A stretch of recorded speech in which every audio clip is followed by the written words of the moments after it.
Assalomu alaykum. Yaxshimisizlar, charchamayapsizlarmi? Kecha hamma ko'rdi. Biz xohlagan narsa bo'lmadi. Biz plan qilib, buni qilamiz, uni qilamiz degandik. Allohning rejasini oldida biz rejalarimiz hech narsa emas. Hammasi yaxshilikka. Alloh bundan keyin nima bo'lishini biladi. O'shaning uchun bizga xohlamaydi, sinovga soladi yaxshi ko'rgan bandasini. Bu yutquzuq emas, chunki yutib turgan, urib turgan joyimizda prosta tiyib ketib qoldi, xolos udar mana shetimga. Mana shu udar meni yiqitib yubordi.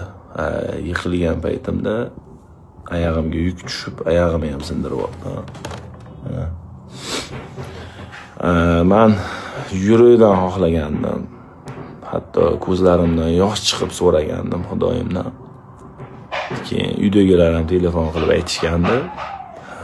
Yutsang, keyin $2000 bonus bersa inshaalloh o'sha bonusga bizni ro'za Ramazonda dadanglar bilan meni umraga jo'natib yuborasan deyishgandi.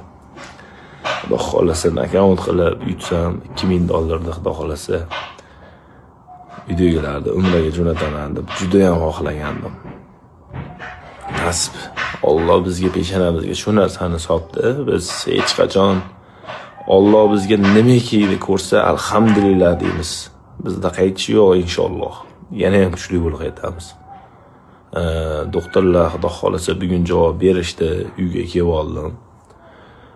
Xudo xolasa lecheniyalarni olib, yana ham kuchli bo'lib, Xudo xolasa ibodatlarni yana ham kuchaytirib qaytamiz.